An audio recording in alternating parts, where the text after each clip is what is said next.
Hello കൂട്ടുകാരെ, ഇന്ന് നമ്മൾ ബീഫ് കറി വെക്കുവാണ്. ഇപ്പോൾ ഈ ബീഫ് കറി വെക്കുന്നതിനൊരു പ്രത്യേകതയുണ്ട്, എന്താ അറിയാമോ? ഇത് നമ്മൾ ഈ കറി വെക്കുമ്പോഴത്തേക്ക് നമ്മൾ കറി വെക്കാൻ ഒരു ശകലം പോലും എണ്ണ ഉപയോഗിക്കാതാണ് നമ്മൾ ബീഫ് കറി വെക്കാൻ പോകുന്നത്. ശകലം പോലും എന്ന് പറഞ്ഞാൽ നമ്മൾ ഇതിനകത്തിൽ ഒരു സ്പൂൺ ഒരു എണ്ണയും ഉപയോഗിക്കുന്നില്ല.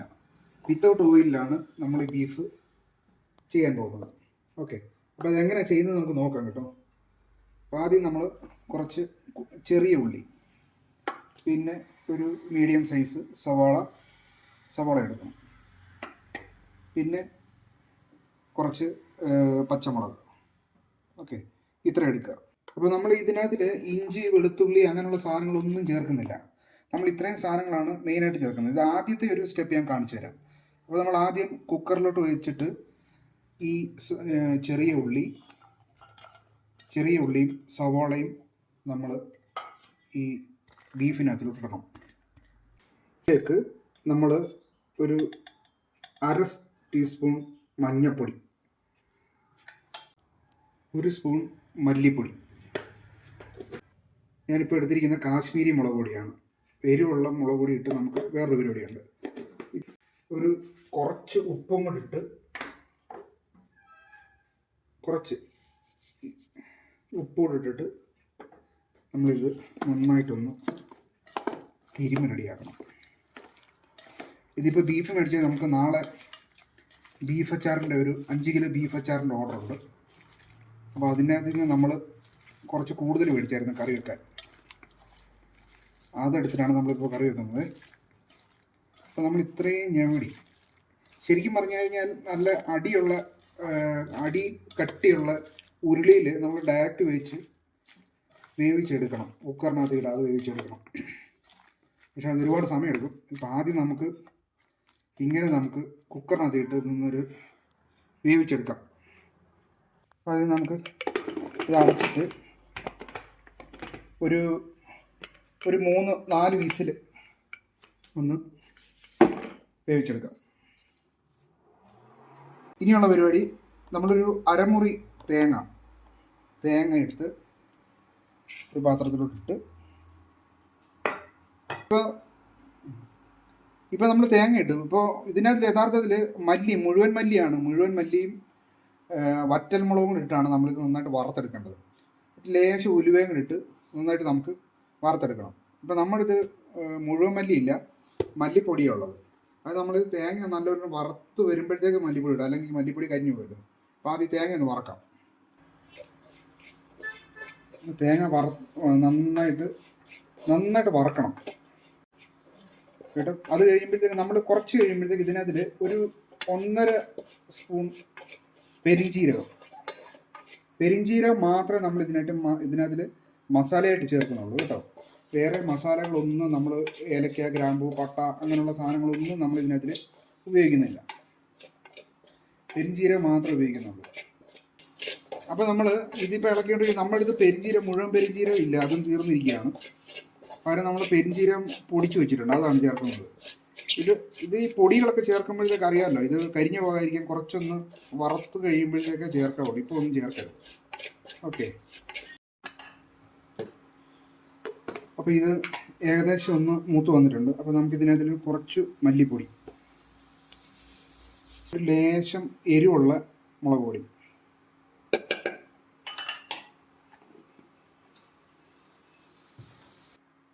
പിന്നെ കുറച്ച് കാശ്മീരി മുളക് പൊടി, പിന്നെ കുറച്ച് നമ്മൾ പെരിഞ്ചീരകം. ഇനി ഇത് നന്നായിട്ടൊന്ന് മൂപ്പിച്ചെടുക്കാം. കരിയാതെ ഒരു മീഡിയം ഫ്ലെയിമിലിട്ട് വേണം മൂപ്പിച്ചെടുക്കാൻ കേട്ടോ. ഒരു ബ്രൗൺ കളറാകും, ആ സമയം വരെ നമ്മളിത് ഇങ്ങനെ ഇളക്കി മൂപ്പിച്ചെടുക്കണം.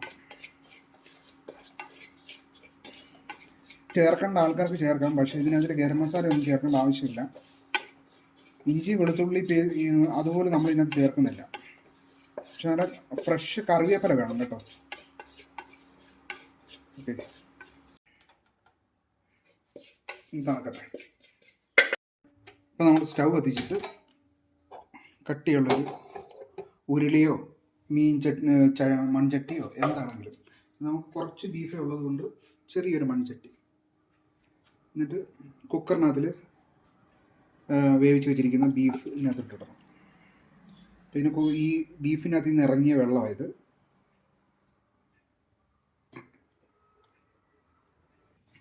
കുറച്ച് മുമ്പേ വറുത്ത് വെച്ച് തേങ്ങ ഇതിനകത്തോട്ടിട്ടിട്ട് നന്നായിട്ട് അരച്ചെടുക്കണം. മഷി പോലെ അരച്ചെടുക്കണം ഇത്.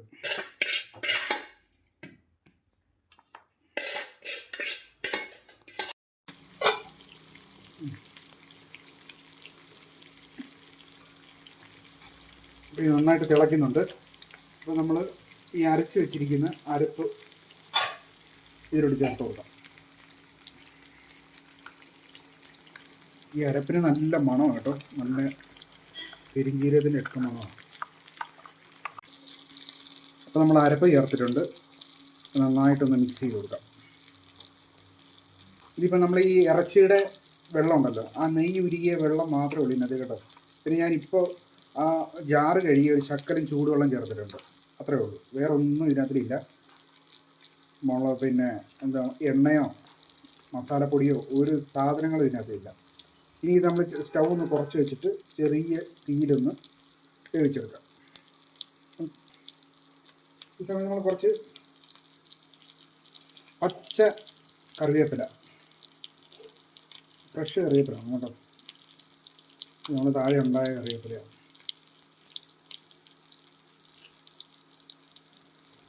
കറിവേപ്പില ഒഴിച്ച് കൊടുത്തിട്ട് നടച്ചു വെച്ചാൽ.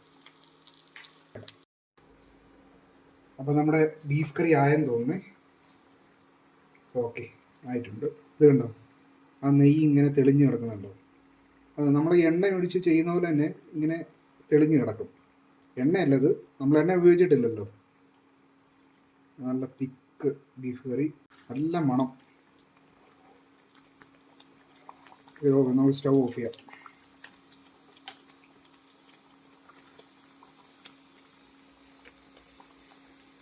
ഇതാണ് നമ്മുടെ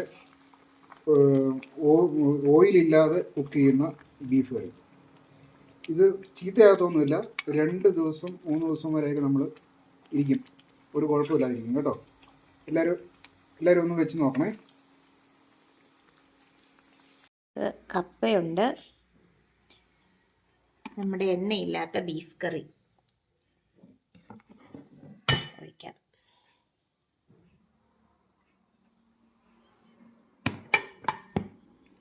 ഇത് കുറച്ച് ബീഫ് ഫ്രൈ ചെയ്ത കേട്ടോ, കുഞ്ഞിന് വേണ്ടി ഫ്രൈ ചെയ്തതിനകത്തുനിന്ന് എടുത്തതാണേ. വേണ്ടേ? ഓക്കെ, കഴിച്ചു നോക്കാം. നിന്റെ മുടി എന്താണ് ഇങ്ങനെ ഇരിക്കുന്നത്? ഡാൻസ് ആയിരുന്നു ഇത്രയും നേരം, അതാ. ഡ്രസ് മാറിയപ്പോഴേ മുടി ഫുള്ള് പോയത്. കപ്പയും എണ്ണയില്ലാതെ ഉണ്ടാക്കിയ ബീഫ് കറി, സൂപ്പർ ടേസ്റ്റ്. എല്ലാവരും ഇങ്ങനെ ഉണ്ടാക്കി നോക്കണേ. അതിനൊരു നമ്മൾ ബീഫ് കറി വെക്കുമ്പോഴത്തേക്ക് വെളിച്ചെണ്ണയും അല്ലെങ്കിൽ സൺഫ്ലവർ ഓയിലാണെങ്കിൽ എല്ലാം കോരി ഒഴിച്ച് സവാള അതൊക്കെ ഇട്ട് വഴറ്റി ആകെ ഇതാക്കി കളയും. ഇതിപ്പോൾ ഒന്നുമില്ല, പെട്ടെന്ന് ഉണ്ടാക്കാം. മസാലയൊന്നും അധികമില്ല. ഇഞ്ചി വെളുത്തുള്ളി പേസ്റ്റ് പോലും ഇട്ടിട്ടില്ല, അല്ലെങ്കിൽ ഇഞ്ചി വെളുത്തുള്ളി ചതച്ചത് പോലും നമ്മൾ ഇതിനകത്ത് ഇട്ടിട്ടില്ല. 2 ദിവസം കേടുകൂടാതിരിക്കും. ഫ്രിഡ്ജിനകത്ത് വെച്ചാൽ അതിൽ കൂടുതൽ. ഓക്കെ, അപ്പോൾ കഴിക്കട്ടെ.